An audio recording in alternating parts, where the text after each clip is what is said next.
sudah hadir di tempat ini. Kita akan memulaikan ibadah kita. Kita mau memuliakan nama Tuhan. Kiranya di hari Minggu ini boleh menjadi berkat bagi kita semua. Haleluya.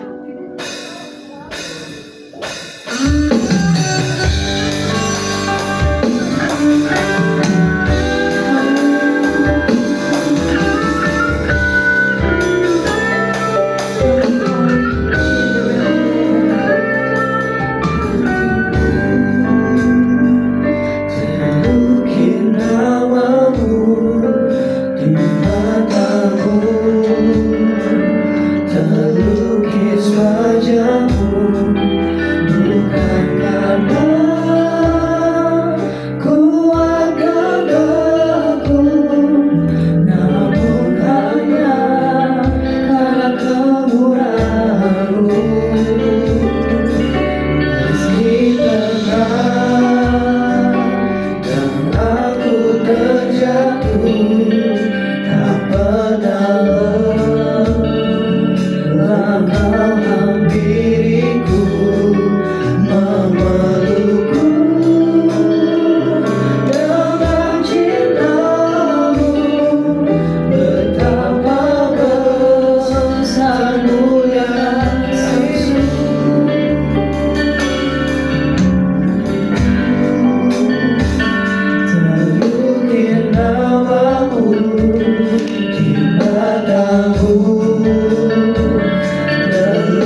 kasih Bapa di surga, terima kasih Tuhan Yesus. Kami ada pada pagi yang indah ini Tuhan. Kami membawa hidup kami Tuhan sebagai ucapan syukur di hadapan-Mu Bapa. Oleh sebab itu Tuhan, sucikan kuduskan kami, layakkan kami untuk memuji memuliakan Engkau. Karena kami rindu hadirat-Mu Tuhan, hadir di tengah-tengah kami, memperbaharui setiap hati kami, pikiran kami Bapa, dan membentuk hidup kami lewat kebenaran firman-Mu Tuhan.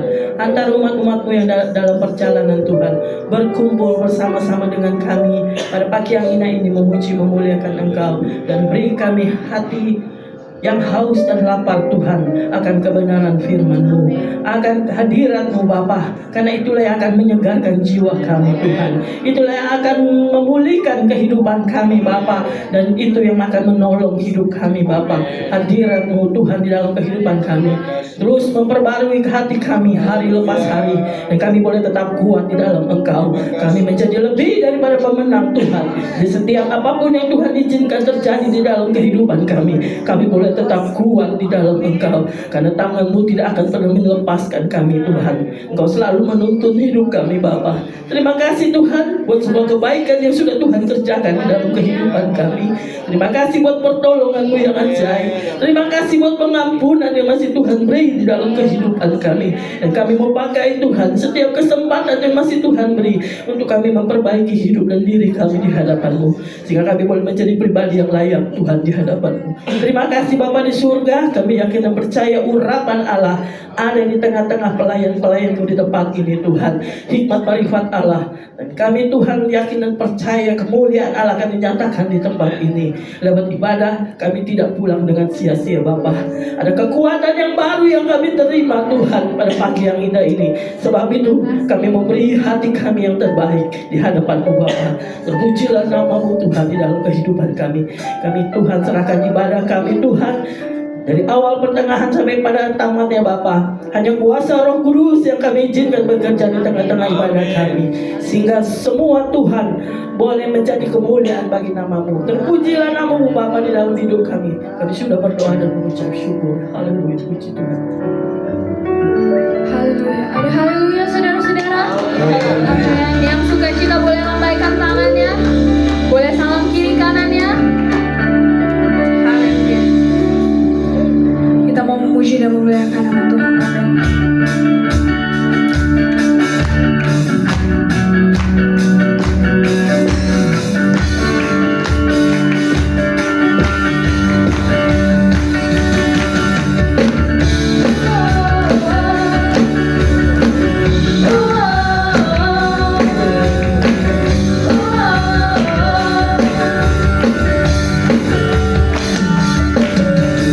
Kau gunung batuku dan kau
Kita tak pernah ragu untuk menyembah. Kita tak pernah ragu untuk menyuarakan suara kita untuk memuliakan Tuhan. Amin. Haleluya. Terima kasih Tuhan.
masih memuji muliakan nama Tuhan. Haleluya. Terima kasih Tuhan, berkat Tuhan,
Tak pernah ku ragu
firman Tuhan.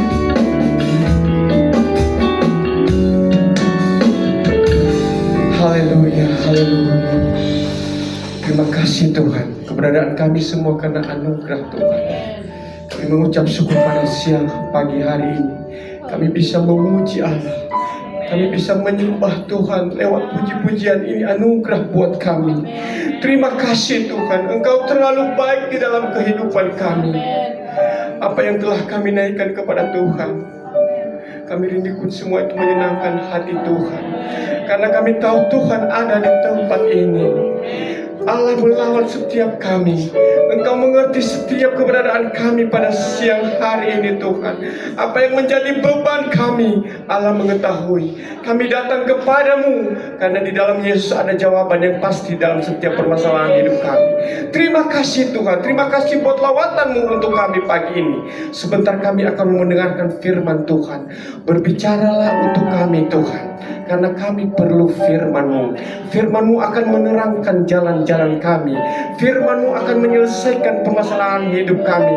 Firman-Mu akan memberikan kekuatan buat kami. Bahkan firman-Mu akan membuat menjadi kami sembuh Tuhan. Oleh sebab itu berbicaralah untuk kami Tuhan. Kami menyiapkan tanah hati kami yang terbaik. Berikan kami kehausan dan kelaparan terhadap firman-Mu Tuhan. Kami perlu firman Allah. Berbicaralah untuk kami saat ini Tuhan, karena kami perlu firman Tuhan. Hamba-Mu yang telah Engkau siapkan untuk menyampaikan firman-Mu, kiranya Engkau memakai bibir hamba-Mu Tuhan. Apa yang disampaikannya semua berasal dari Allah dan berguna untuk kami semua. Terima kasih Tuhan, Engkau baik buat kami. Sebentar kami akan memberikan korban persembahan kami. Kiranya Engkau layakkan setiap tangan-tangan kami untuk memberikan korban persembahan yang berguna untuk kemuliaan nama Tuhan. Dalam nama Yesus kami mendengarkan firman Tuhan, dan dalam nama Yesus kami memberi korban persembahan. Kami sudah berdoa dan mengucap syukur. Haleluya. Silakan duduk. Kepada yang bertugas dipersilakan.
Pujian buat Tuhan. Bapak Ibu Saudara, pagi selamat bertemu. Silakan duduk para pelayan. Mari kita membuka Alkitab, kita membaca Injil Yohanes pasal 16 ayatnya yang ke-8. Injil Yohanes pasalnya yang ke-16 ayatnya yang ke-8. Yang sudah dapat katakan amin.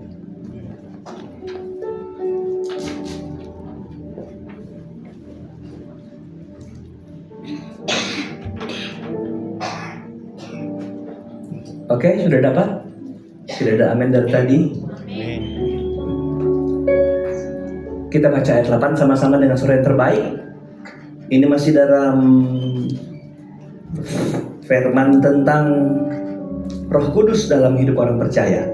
Oke, mari kita baca sama-sama. 1, 2, 3.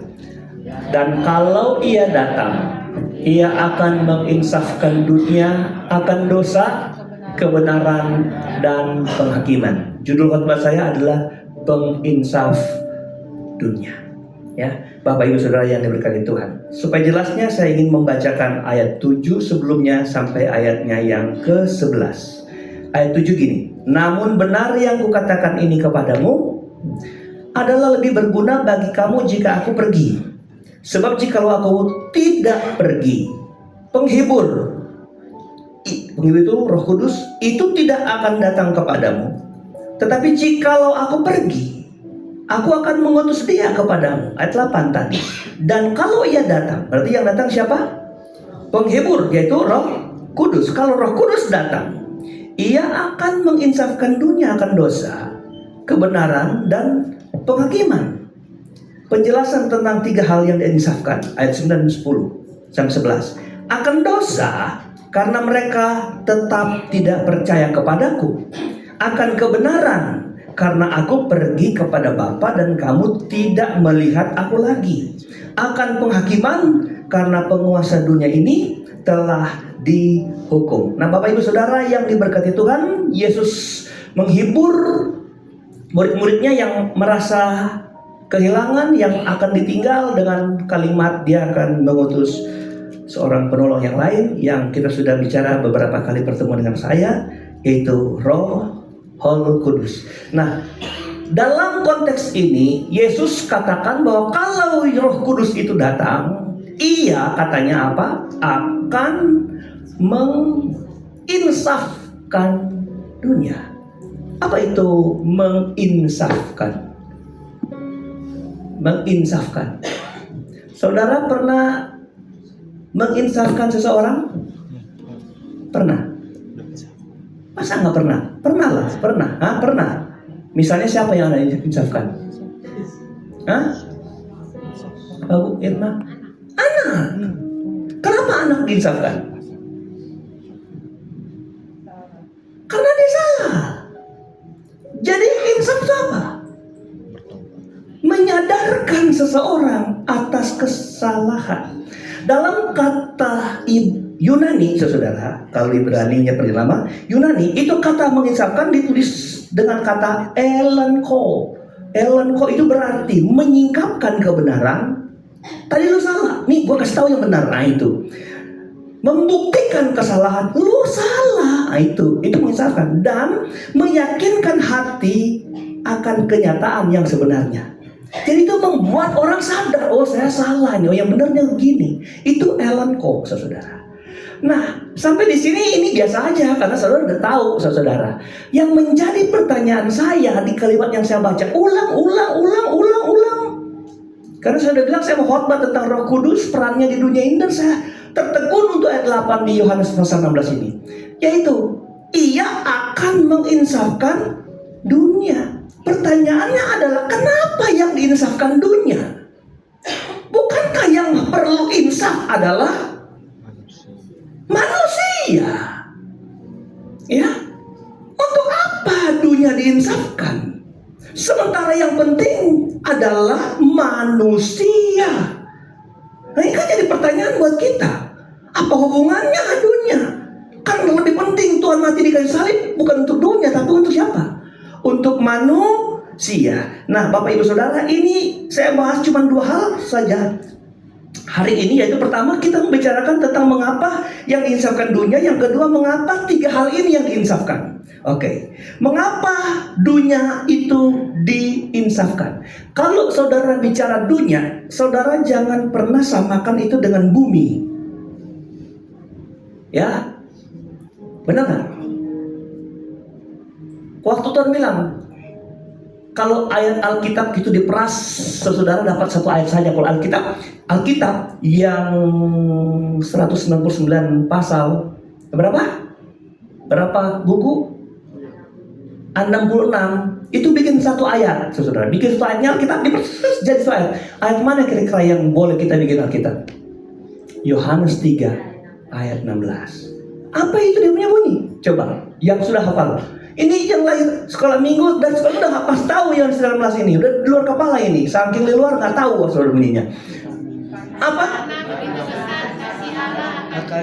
Nah, stop, situ aja. Untuk saya ngambil. Kalau saya terus sampai habis, pasti ada yang salah. Karena begitu besar kasih Allah akan dunia. Saudara, lihat Allah tuh fokusnya kepada dunia.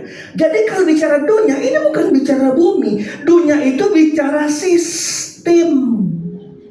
Haleluya. Bicara apa itu dunia? Bicara sistem, bicara budaya, bicara nilai, bicara pola-pola, pola pikir, pola tindak. Itu dunia, saudara. Nah, mari kita lihat dunia itu di ayat di 1 Yohanes pasal 5 ayat 19. Oke. Biar kita ngerti dulu kenapa loh Tuhan insafkan dunia. Yang perlu diinsafkan tuh orang-orangnya karena udah babak belur hidupnya, saudara. Ayat 19 dari kitab 1 Yohanes.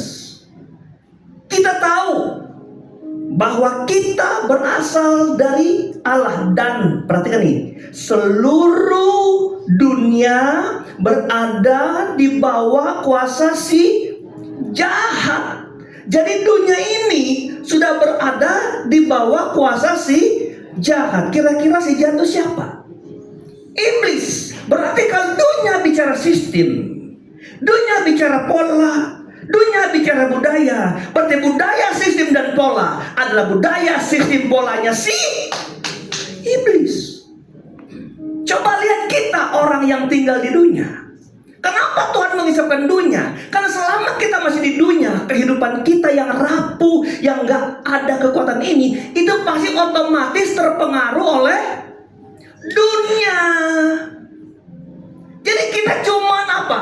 Akibat dari sebuah sistem yang salah. Makanya kalau Allah hanya ngerubah orang, nggak ngerubah dunia. Sekarang orang dirubah, besok terkontaminasi lagi dengan budayanya, dengan apa lagi tadi? Gaya-gayanya, pola-polanya. Makanya saudara, dunia ini harus dibenarkan supaya kita yang tinggal di dunia ikut benar. Waktu sekolah minggu diperbaiki, saudara, sama itu tukang-tukang, ibu gembala bilang itu di kamar kita tuh diperbaiki. Kenapa? Itu plafonnya sudah hitam-hitam, coklat-coklat. Itu karena air yang ada meremes kalau hujan, saudara, jadi hitam, ya. Kemudian tukang perbaiki, kinclong, putih, bahkan sudah sama.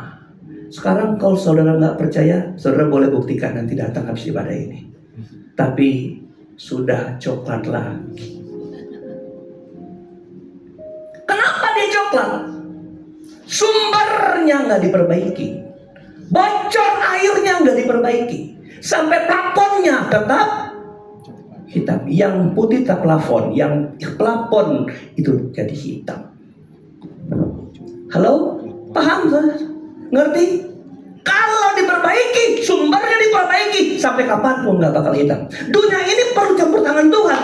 Kenapa? Karena dia tahu makhluk ciptaannya yang termulia ditaruh di dunia ini. Supaya apa? Perjuangannya tidak terlalu berat.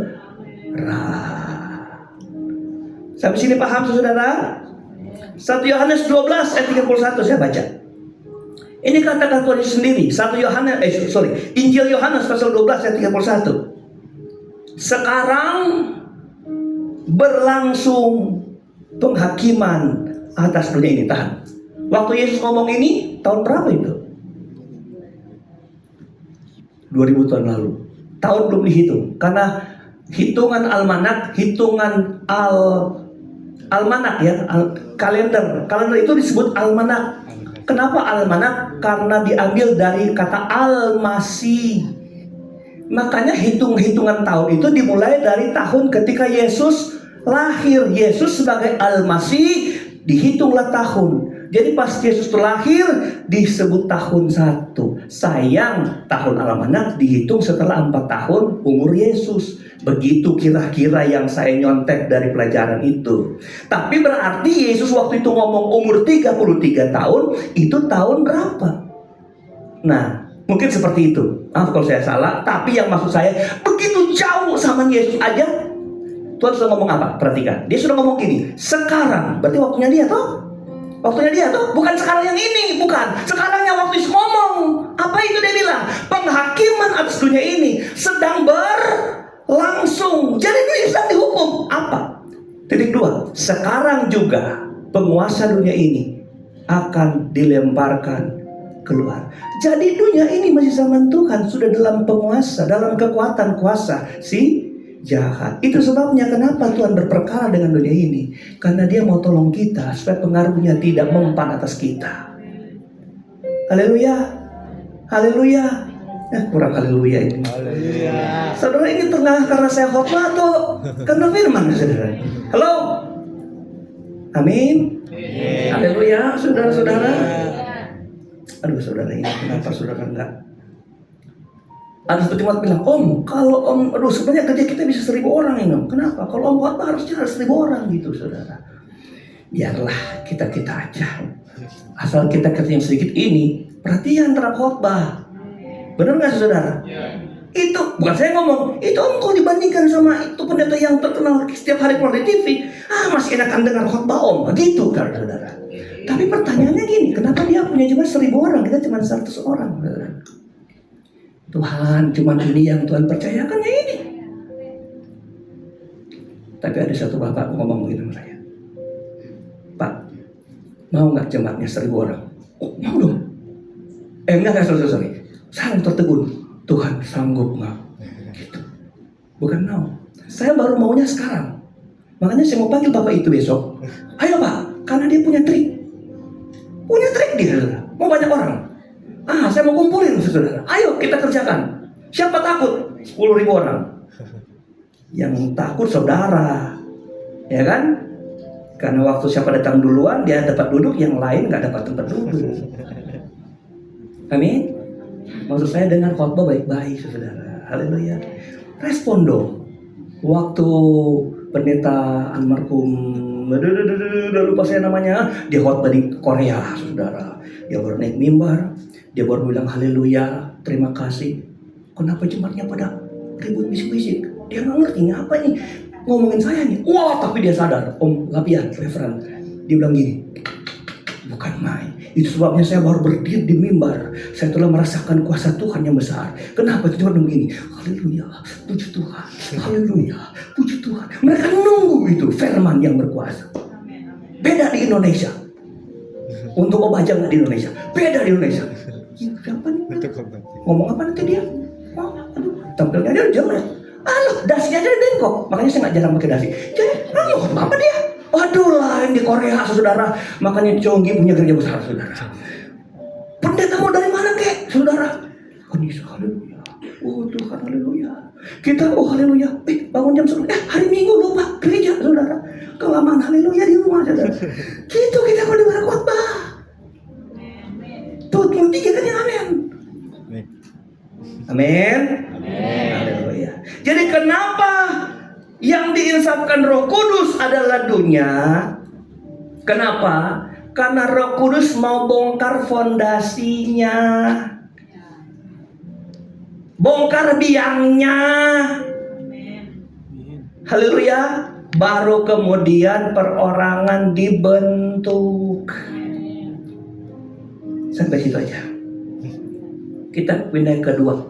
Khotbah saya cuma 2 bagian, jadi cepat selesai. Persiapan tenaga buat hari besok malam saya sudah berangkat ke USA, atau bilang Amerika. Biasa. Harus bilang yang keren, USA. besok jam subuh jam Selasa, jadi saya Senin sudah berangkat ke bandara. Doakan hampir 30 jam perjalanan melintasi bukan cuma laut tapi benua. Bukan kuat dan darah kita, tapi ada kuasa Tuhan. Haleluya. Nah, saudara dengar nih khotbah, saudara. Karena minggu depan berarti bukan saya yang khotbah, JJ yang khotbah, karena ada seri yang harus diselesaikan. Mari kita lihat 3 alasan hebat kenapa dunia harus diinsafkan. Pertama, apa katanya? Ayatnya yang ke ayat pokok ayat 9 sekarang. Ayat 8 dulu supaya kita ngerti. Oke. Menginsafkan dunia akan 1, dosa, 2, kebenaran, 3, penghakiman. Kenapa akan dosa? Ayat 9 sudah jawab, perhatikan.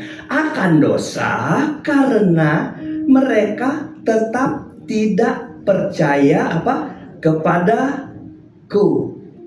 Jadi akan dosa karena mereka tidak percaya kepadaku. Saudara-saudara, pertama yang Roh Kudus mau kerjakan untuk dunia ini diinsafkan akan dosa. Karena dunia ini tempatnya dosa. Perhatikan, dunia ini tempatnya apa? Tempatnya dosa, saudara. Lalu dunia ingin membawa orang-orang yang mulai percaya Tuhan dengan memberikan definisi dosa. Jadi dosa bagi dunia mereka pakai bahasa-bahasa yang tren, yang keren, yang sering kali diumbar-umbar oleh pengkhotbah, yaitu kalau berdosa itu adalah mencuri, membunuh, berzina, apa lagi? Berdusta. Gitu. Lalu kalau pelanggaran terhadap ini itu disebut dosa. Lihat, dunia angkat ini seakan-akan dunia juga sama dengan Alkitab. Jangan membunuh, mencuri, berzina, berdusta dan lain-lain. Sama. Tapi coba lihat waktu Roh Kudus bekerja tentang menginsafkan dosa akan dunia ini, terhadap dunia ini, menginsafkan dunia akan dosa di dalam dunia ini. Perhatikan alasannya apa? Karena perhatikan, mereka tetap tidak percaya kepadaku. Anda sudah tangkap kenapa itu dosa dalam ayat ini apa? Dosa di sini apa? Dosa di ayat ini apa? Ulang, dosa di ayat ini apa? Ketidakpercayaan. Salah satu sikap yang paling berdosa di hadapan Tuhan adalah tidak percaya. Bukan cuma membunuh, nggak percaya itu berdosa. Saudara boleh berbuat baik. Saya mau bilang, Kristen kalah ajaran berbuat baik. Saya itu ada di FKUB bersama-sama dengan 6 agama. Waduh, kalah kita bersama kebaikan. Yang dituturkan teman awal, nggak usah saya sebut, karena ini dipublikasikan ke dunia. Kalah kita. Kita mana sampai kasihnya kepada binatang. Itu yang di seberang, binatang-binatang aja. Ini cinta akan semua makhluk termasuk binatang. Sampai makan binatang pun enggak. Salah, orang Manado jarang di agama itu. Yang dimakan aja dia hajar, yang nggak boleh makan dimakan tetap. Kalah kita sama kebajikan orang. Tapi kalau kebenaran kita berdasarkan kebajikan saja, nggak sampai surga hidup kita. Kebenaran yang benar apa? Dosa itu ketidakpercayaan. Jadi sekalipun ada orang Kristen, kalau hidup engkau jalani nggak percaya, Tuhan bilang A, lu bilang B, Tuhan bilang C, kamu nggak percaya, kamu berdosa. Makanya saudara cuma satu yang bilang amin, berat mau bilang amin. Karena gitu kita punya model. Kalau kita masih bilang orang percaya, hidup kita tidak percaya pada hakikatnya, itu sama apa? Kita ada dalam kontaminasi dunia. Makanya kita bilang Roh Kudus mengisahkan dunia karena definisi dosa bagi dunia adalah kalau melanggar saja. Padahal dosa itu hamartia dalam bahasa Yunani-nya. Yang itu apa? Nggak nyampe. Bukan melanggar, bukan terlewat, nggak nyampe. Sorry, termasuk terlewat. Tapi termasuk juga tidak sampai. Ini sasaran, lu fanatik, nggak nyampe, berdosa, lu kelewat, langgar itu yang terlewat artinya pelanggaran. Tapi orang yang nggak berbuat sesuatu yang Tuhan perintahkan itu sama nggak percaya, berdosa. Boleh bilang amin? Mari kita baca Alkitab dulu dah, oke? Roma pasal 14 ayat 23.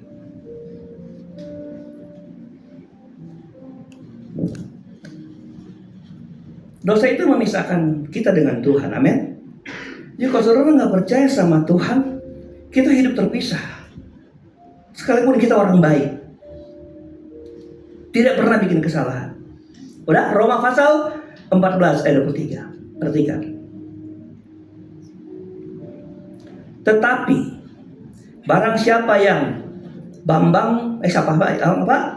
bimbang, kalau ia makan, iya, sembari makan dihukum, gitu kan? Kalau ia makan, dihukum. Bukan hukumannya nanti. Siapa yang dihukum sambil makan? Yang karena ia tidak melakukan berdasarkan iman.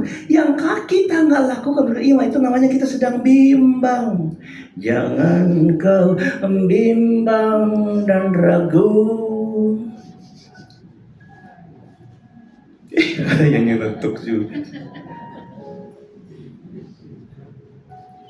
Waktu ulang tahun sebenarnya saya mau nyanyi itu, saudara. Cuma saya fals suara saya. Oke, perhatikan. Dan segala sesuatu yang tidak berdasarkan iman adalah dosa. Anda pelanggaran iman saja udah berdosa. Nggak usah melanggar perintah.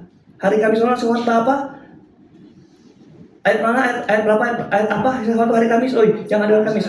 Amsal 3 ayat. Ayat 1 itu isi apa? Perintah apa? Perintah apa? Perintahnya apa? 2 jenis perintah. Bukan isinya, bukan bunyi firman Tuhan. Apa? Perintah apa? Oh, iya. Seluruh satu ayat itu saya bilang ini bermakna perintah. Ada 2 jenis perintah di situ apa? Ya, itu perintah positif dan perintah negatif. Tahu? Sudah jelas kenapa itu perintah positif? Karena itu disuruh lakukan. Yang dibilang jangan itu perintah negatif. Ini yang kebanyakan dilarang. Perhatikan. Dan segala sesuatu yang tidak berdasarkan iman adalah berdosa. Kalau makan saja harus pakai iman. Jangan pakai cabai. Terkuat kebanyakan cabai, mencret. Saudara, pakai iman. Kalau kerja pakai iman. Kalau pacaran pakai iman. Kok kalau bilang pacaran banyak yang bilang iman? Nail ya, kok suami paling kuat? Nail ya? Oh iya, Jovan. Nanti kasih tahu ya. Nail. Dibawa ke gereja. Biar tahu. Dibawa ke gereja. Biar bertumbuh imannya, oke? Pakai segala sesuatu yang tanpa iman. Gereja pakai iman nggak? Iya, datang ibadah harus pakai iman. Kenapa orang nggak yang ibadah pulang nggak sama aja, datang kosong pulang kosong? Hari kapan saya bilang? Makanya saya berdoa. Orang kalau mau ibadah hari Minggu, hari Sabtu udah siap hatinya. Jangan baru sadar, Minggu ini ya? Oh, baru Minggu ini? Jam berapa ini? Jam 10:30. Waduh, terlambat nih. Saudara. Halo. Kalau iklan Baygon, ada bapaknya pulang terlambat, dia bilang, jangan pulang sekalian. Gitu kan? Jangan pulang sekalian. Akhirnya bapaknya tinggal turun di luar, tapi karena pakai Baygon, nyamuknya hilang. Kan saya bilang itu iklan Baygon. Haleluya. Mulai sekarang pakai iman.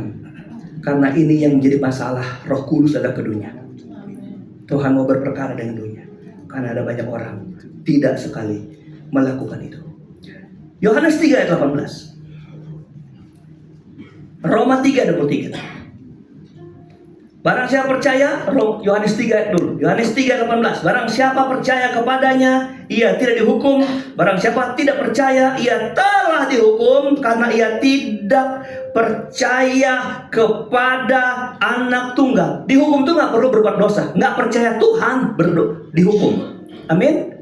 Ini Kristen. Kristen tuh beda sama agama lain. Makanya Kristen tuh bukan agama. Kristen itu artinya pengikut Kristus. Apa yang Kristus bikin kita kerjakan. Keselamatan dalam kita bukan karena kebajikan, tapi karena ikut Kristus. Waktu ikut Kristus lahir kebajikan dalam kita. Makanya pertanyaan orang Kristen, kalau nggak berbuat baik, ada Kristus dalam diri saudara. Begitu. Haleluya. Jadi Kristen itu adalah pengikut Kristus. Nah, orang yang terhukum nggak perlu bikin dosa, tapi nggak percaya Tuhan, sudah dihukum. Udah dihukum, udah gak percaya Tuhan, pasti hidupnya bergelimpangan dosa. Ayat 23 dari Roma pasal 3.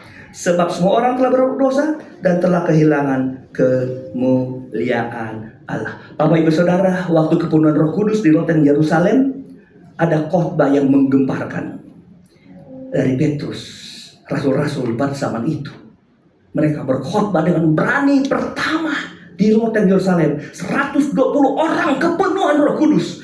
Berkhotbah mereka dengan lantang. Berapa banyak orang meneteskan air mata. Dan kalau saudara baca kisah pasal 2 itu cerita begini. Lalu orang-orang yang hadir pada waktu itu berdiri dan berteriak, saudara-saudara. Saudara itu yang panggil kepada murid-muridnya, murid Yesus. Lalu kalau begitu, apakah yang harus kami perbuat? Anda tahu kenapa saya begitu? Orang-orang yang hadir pada waktu itu, karena mereka baru saja membunuh Yesus di Kalvari, di Golgota. Mereka yang berseru, bebaskan Barnabas, salibkan Yesus. Sekarang mereka dapat lawatan Roh Kudus. Mereka sadar, mereka terpengaruh terhadap lingkungan, terhadap dosa, terhadap atmosfer dunia. Mereka bilang ketika Tuhan jamah, apa yang harus kami lakukan? Tuhan bilang, Rasul-Rasul bilang, berilah dirimu percaya sama Tuhan dan beri dirimu dibaptis. Saudara, itu contohnya. Kalau kita nggak percaya sama Tuhan, jangan dulu bicara surga. Kalau hanya membangun kebajikan, kalau engkau orang Kristen, kebajikan nggak bisa bawa ke surga. Yang kedua, apa yang diucapkan? Kebenaran. Ayat 10. Yohanes 16 ayat 10. Yang kedua, kenapa Roh Kudus mengisapkan dunia akan kebenaran? Berarti ada kebenaran dunia yang salah. Betul? Ada kebenaran yang salah. Mari, oke, kita perhatikan. Ayat 10. Akan kebenaran, diinsafkan akan kebenaran. Dunia diinsafkan akan kebenaran. Karena aku pergi kepada Bapa dan kamu tidak melihat aku lagi. Saya mikir-mikir loh, kenapa kebenarannya adalah Yesus pergi kepada Bapa? Lalu apa sebenarnya konsep dunia? Kebenaran dunia ternyata bukan kebenaran Kristus. Saudara, kalau kita mau jabarkan kebenaran yang sedang dilakukan, dipaparkan, dijabarkan di dunia ini ada banyak. Kebenaran menurut adat istiadat, benar nggak saudara? Jadi kebenaran nggak? Kebenaran lokal. Ada satu daerah, saya udah lupa namanya. Kalau kedapatan pacaran, si lakinya nggak pulang sampai jam 8 malam. Besok penghulu datang, langsung dinikahkan. Saya cuma datang bertamu. Enggak, udah jam 8 malam dinikahkan. Itu aturan, saudara. Ada aturan. Kebenaran apa itu? Kebenaran budaya, kebenaran adat. Ada kebenaran apa? Kebenaran hati nurani. Saya rasa yang benar ini. Saya rasa yang benar ini. Ada kebenaran yang diterapkan. Kebenaran apa? Kebenaran hukum dunia. Kebenaran apa? Banyak sekali kebenaran kalau kita mau coba cari. Banyak sekali kebenaran. Dan kadang ini yang Iblis bilang, ada kok standar dunia kebenaran. Ngapain juga ikut Tuhan? Dunia juga punya kebenaran. Saya kasih tahu, dunia punya kebenaran. Tapi kalau kebenaran dunia dipraktekkan, itu akan tumpang tindih. Tapi ada satu kebenaran di atas segala kebenaran. Apa? Kebenaran di dalam Kristus Yesus.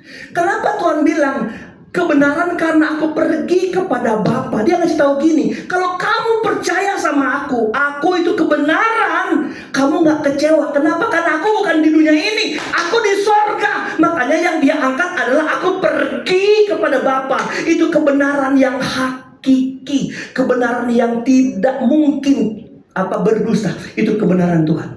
Amin. Saudara pernah percaya manusia yang mana? Pernah anggap ada orang benar mana? Saudara pernah lihat gereja di depannya adalah ST Paulus, Santo Maria, Santo ini. Itu Santo artinya orang kudus. Tapi tidak pernah ada orang kudus mengaku percaya kepada saya karena aku benar. Gak ada. Haleluya. Tidak ada. Yang benar adalah apa? Yesus. Mari kita baca ayatnya. Yohanes pasal 14 ayatnya ke-6. Haleluya. Yang dapat bilang amin. Yohanes 14 ayat 6. Para Anda tunggu-tunggu keluar di layar kan? Sudah bilang amin lebih dulu. Yohanes 14 ayat 6. Sama-sama kita baca. 3, 2, 1. Akulah jalan dan kebenaran dan hidup. Tidak ada seorang pun yang datang kepada Bapa kalau tidak melalui aku. Ini kenapa tuh kebenaran? Dia yang pergi kepada Bapa. Ini dasarnya. Dia sedang mengukuhkan pernyataannya waktu dia masih ada di dunia. Aku, Yesus, adalah jalan kebenaran dan hidup. Tidak ada seorang datang kepada Bapa kalau tidak melalui aku. Artinya, dunia, kalau kebenaranmu ada, orang yang percaya pada kebenaran dunia nggak bisa pindahkan orang itu sampai pada kehidupan kekal, nggak ada. Tapi Roh Kudus kasih tahu sama kita, dunia sudah kasih tahu, kalau mau hidup dan percaya kepada kebenaran, percayalah kepada Yesus Kristus, karena Dia itu kebenaran yang sampai kepada Bapa. Percaya kepada Dia, kepada kebenaran itu, Dia bawa kita sampai masuk surga, sampai kepada Bapa. Tidak ada kok. Tidak ada satu nabi, satu tokoh agama pun yang dipercayai yang bikin pernyataan, aku bawa kamu ke surga. Ada? Ada agama lain yang tokoh imannya bilang saya bawa kamu ke surga? Nggak ada. Tapi hanya Yesus Kristus. Percaya kepada kebenaran, aku bawa kamu ke surga karena aku pergi ke surga. Paham sampai sini? Jadi kalau kita ikut Tuhan setengah-setengah, lau-lau, sayang banget. Terlalu kita. Terlalu. Saya kasih tahu, keliling Tuhan, pandang Tuhan saja. Dia yang benar kok. Nggak ada bilang amin. Kalau iring Tuhan tuh, gereja tuh pandang Tuhan saja. Nggak usah pandang ketua kaum ibu, nggak usah. Ya kan? Jangan usah pandang saya, nggak usah. Selama yang dipandang manusia, kita bisa kecewa. Setelah kecewa, langkah tegap, mundur.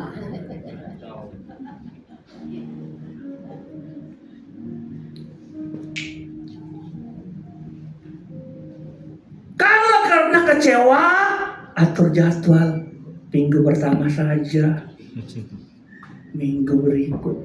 Kecewa. Orang kalau pandang kebenaran, dia gak kecewa dengan Tuhan. Kalau dia dikecewakan dalam gereja, dibilang gini, Tuhan, Engkau sedang melatih aku, dibentuk oleh saudaraku yang tercantik sebelah saya. Gitu.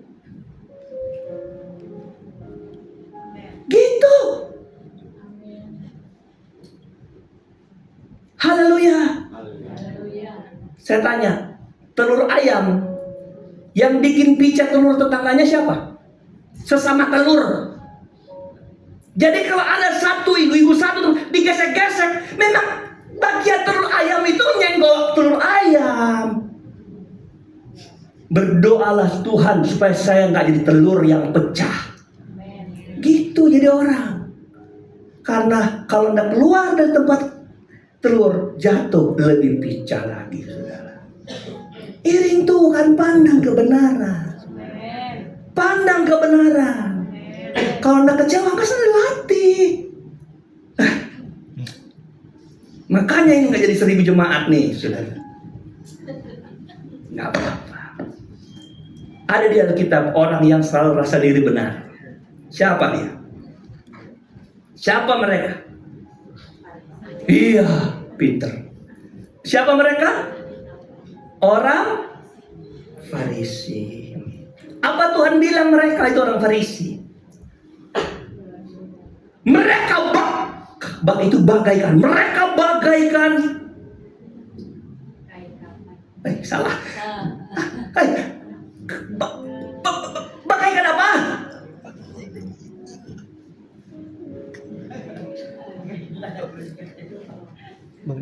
Rest in peace. Kuburan yang dicat putih, kelihatan. Wow, minggu depan saya datang lagi di kuburan putih. Tapi di dalamnya tulang belulang, bangkai. Mereka yang berdiri di perempatan jalan berdoa pegang baju sembahyang. Tapi apa? Orang Farisi itu tidak hidup dalam kebenaran. Amin. Haleluya. Oke. Biasa-biasa saja. Kalau datang gereja tidak pakai baju putih, nggak apa-apa. Haleluya. Mau pakai merah, kuning, biru, nggak apa-apa. Kalau Anda tidak punya baju baru, cuman itu saja, saudara, nggak apa-apa. Karena yang penting di dalamnya bukan tulang belulang. Haleluya. Saudara nggak ganti-ganti baju tiap minggu, tapi hari Sabtu udah cuci dulu, baru datang, nggak apa-apa. Saya nggak gereja nih, kenapa?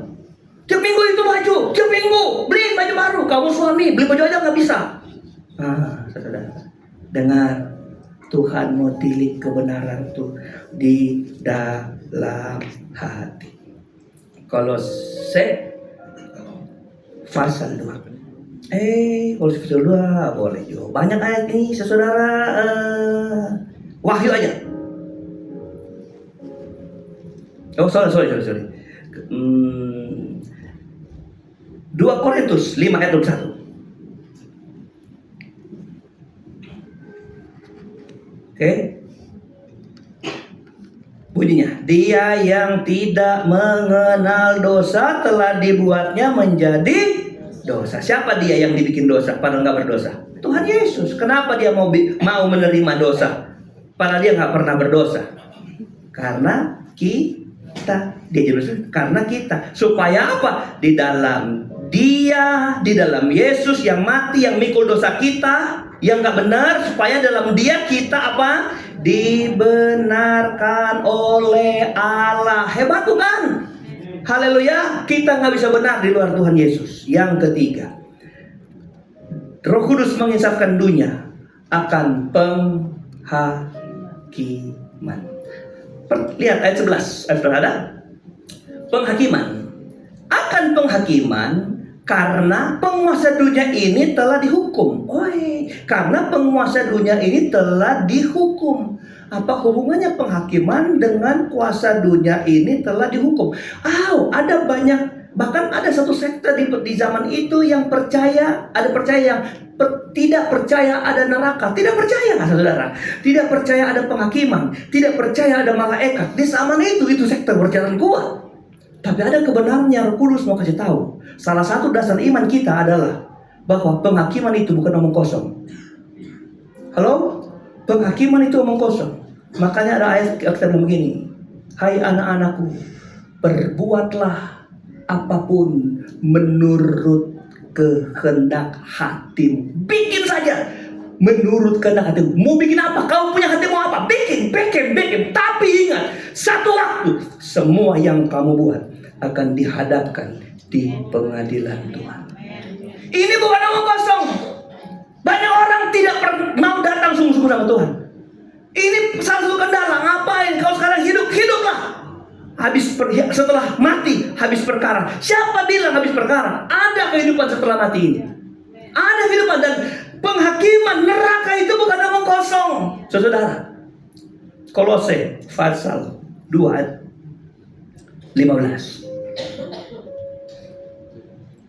Perhatikan, ia telah melucuti pemerintah-pemerintah dan penguasa-penguasa dan menjadikan mereka tontonan umum dalam kemenangan Yesus atas mereka. Mereka itu siapa? Pemerintah-pemerintah, penguasa-penguasa.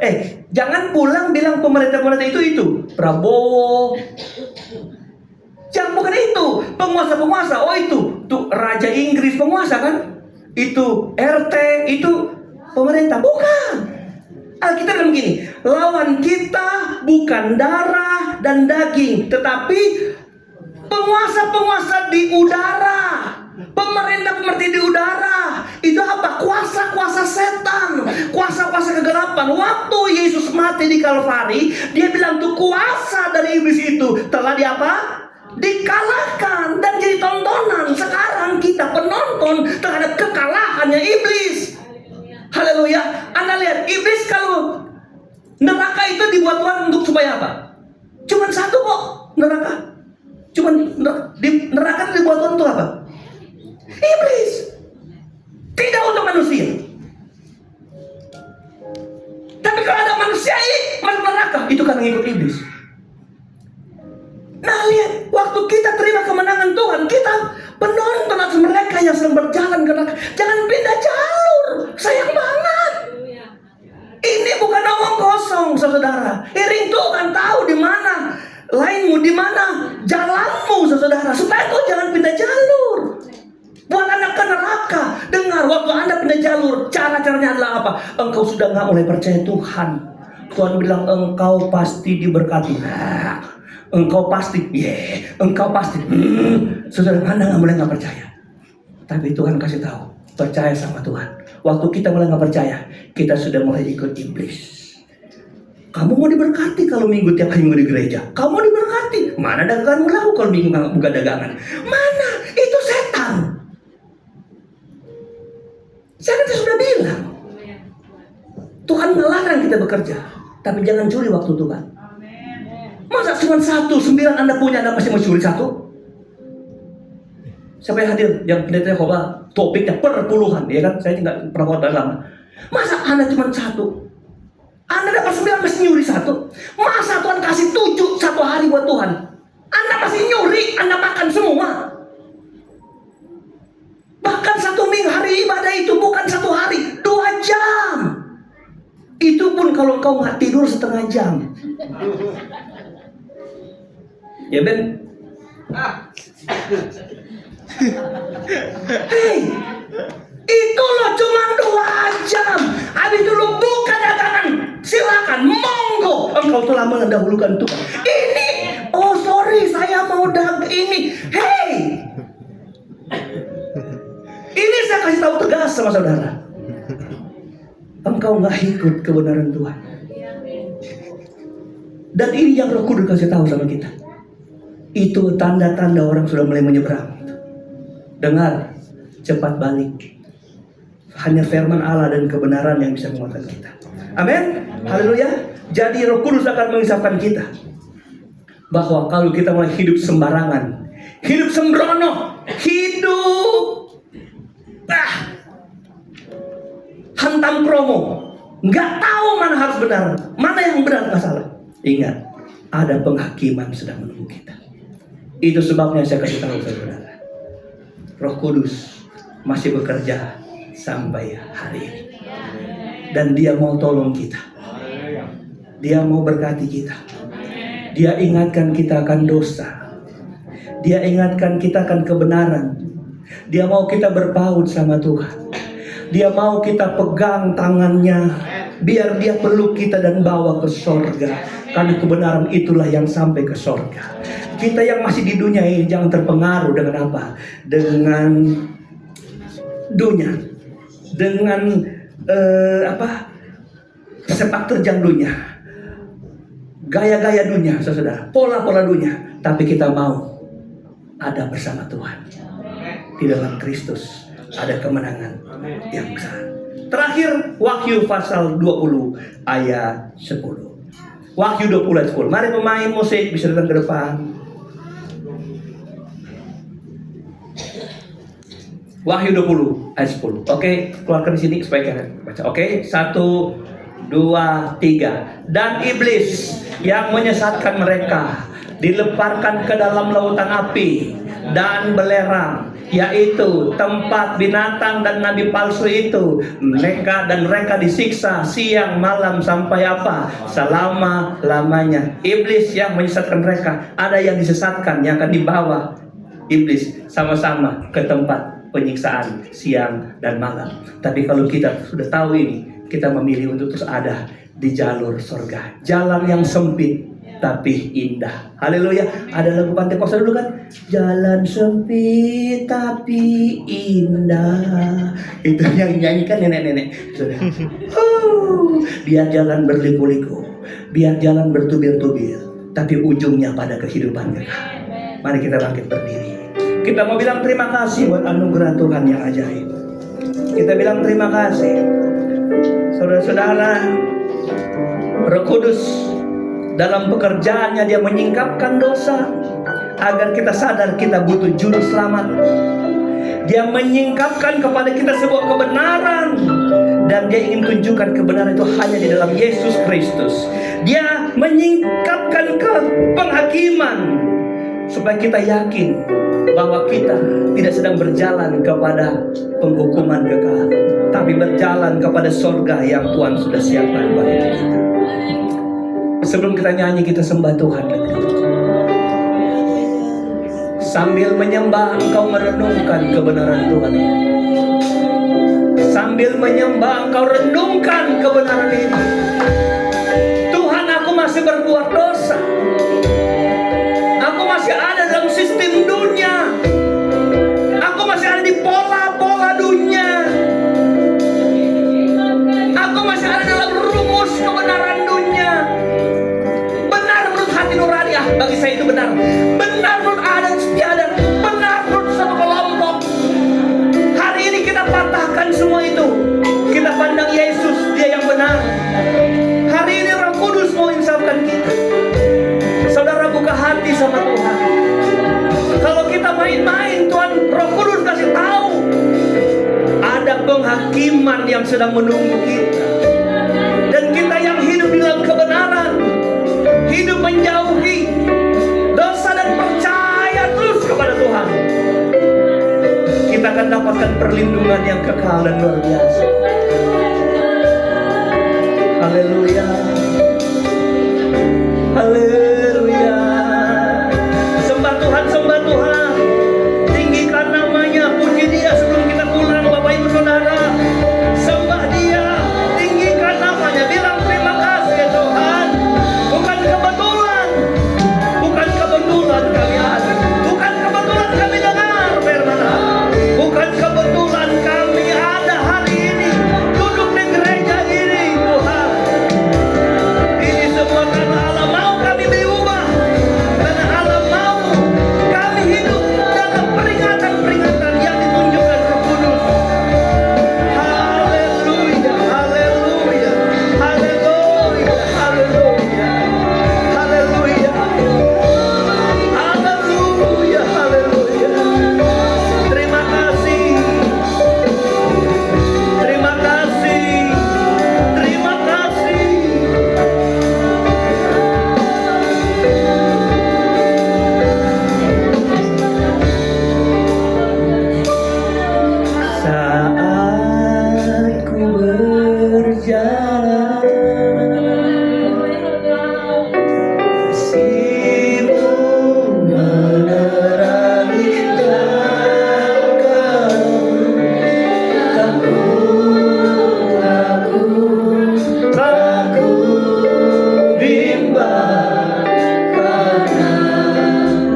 pabrik.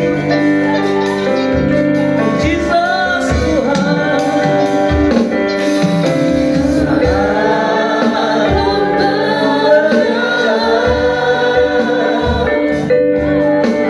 kasih-Mu menerangi langkah-langkahku. Tepuk tangan-Mu ragu ibadah, karena maukah Kau bersama.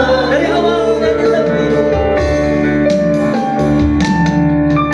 Saat ku berjalan, kasih-Mu menerangi langkahku.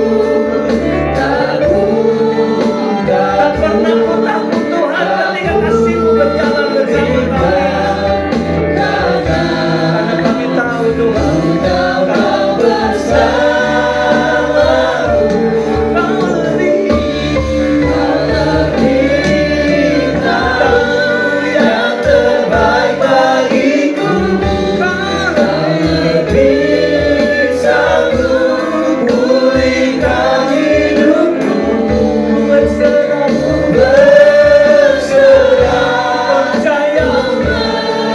Apa yang sampai kami terus percaya kepada Yesus, penolong yang setia. Kau lebih. Ada yang menikmati Tuhan, yang mau bilang Tuhan, boleh ke depan, Bapak Ibu Saudara. Lebih sanggup pulihkan hidupku.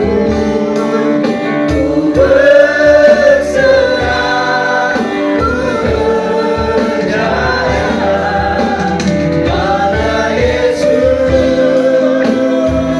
penolong yang lebih tahu yang terbaik bagiku. Kau lebih sanggup pulihkan hidupku. Berserah, percaya hanya Yesus, penolongnya.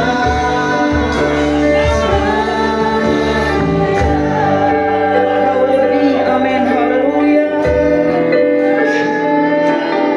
Kita mau sembah Tuhan. Kita punya Tuhan yang ajaib. Kita punya Tuhan yang luar biasa, saudara.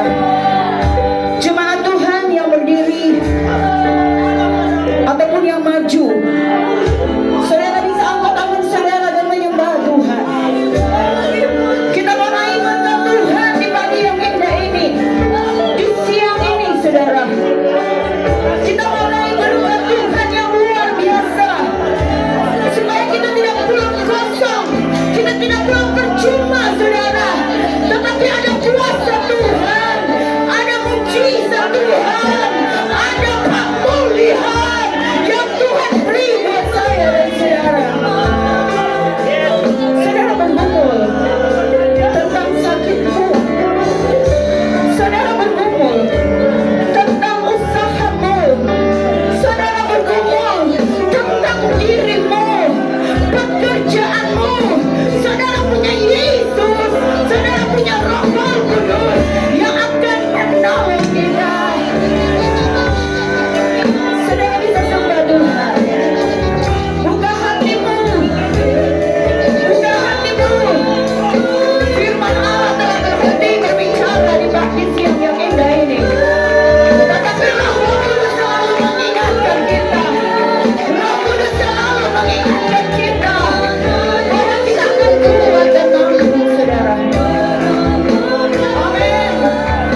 pengaruhnya begitu kuat.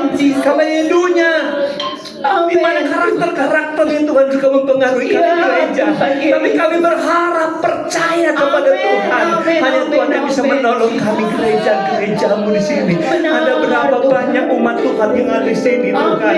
Bela seluruh umat-umat Tuhan. Mereka ada gereja-gereja di mana Roh Kudus diam dalam hidup mereka. Tolong mereka semua, tolong seluruh jemaat Tuhan, baca Bapa. Berkati mereka Tuhan dalam segala perkara. Lebih khusus kami yang hadir pada hari ini. Kami dengar firman-Mu. Kami percaya kepada pekerjaan Roh Kudus yang datang menginsafkan dunia, supaya kami yang tinggal di dalam dunia mengerti apa tujuan Tuhan terhadap hidup kami Bapa, supaya kami dapat dibawa ke tempat yang kekal sampai selama-lamanya. Tanamkan kebenaran Tuhan ini di setiap hati kami Bapa, dan kami hidupi di setiap laku kami, di setiap sepak terjang kami Tuhan, supaya kami sekalipun ada di dunia, kami tidak hidup menurut pola dunia ini, tapi kami hidup menurut rancangan-rancangan damai sejahtera Tuhan dalam hidup kami. Segala kemuliaan hanya bagi nama. Terima kasih teman-teman yang sempat hadir. Lawat mereka dengan kasih. Sakit sembuhkan, lemah kuatkan, dibangunkan Tuhan.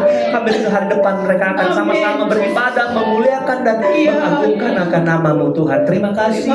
Ini ucapan syukur doa kami. Berkati semua yang terlibat melayani Tuhan hari ini.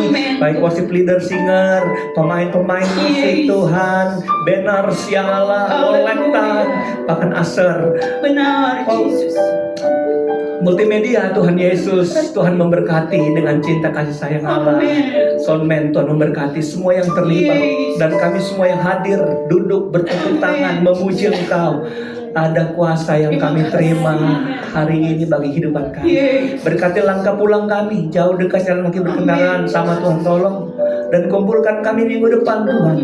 Datang untuk cari kebenaran, datang untuk melihat kebenaran, bukan melihat sesama, tapi mau melihat Tuhan, karena kami ingin hidup dalam kendali Tuhan sepenuhnya. Terima kasih Bapa di sorga. Inilah ucapan syukur doa kami. Kami akhiri ibadah kami di dalam nama Tuhan Yesus Kristus. Dan akhirnya kami angkat tangan dan hati kami di hadapan-Mu Bapa. Dan umat-umat yang terkasih,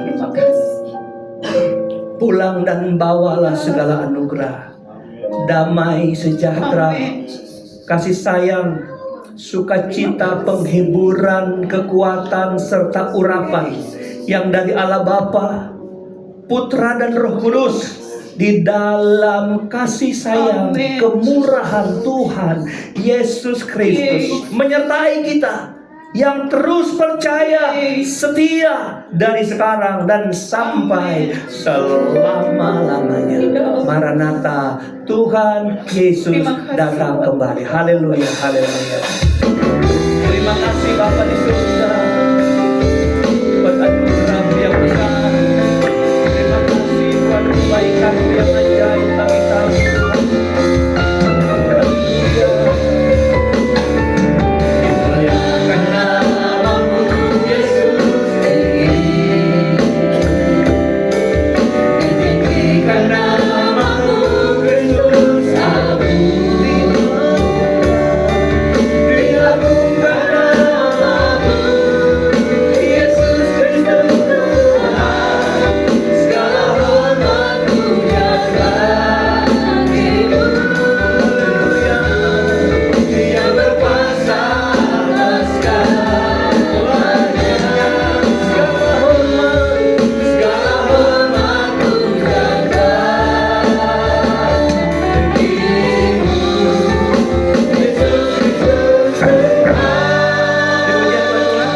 Selamat siang dan Tuhan berkati.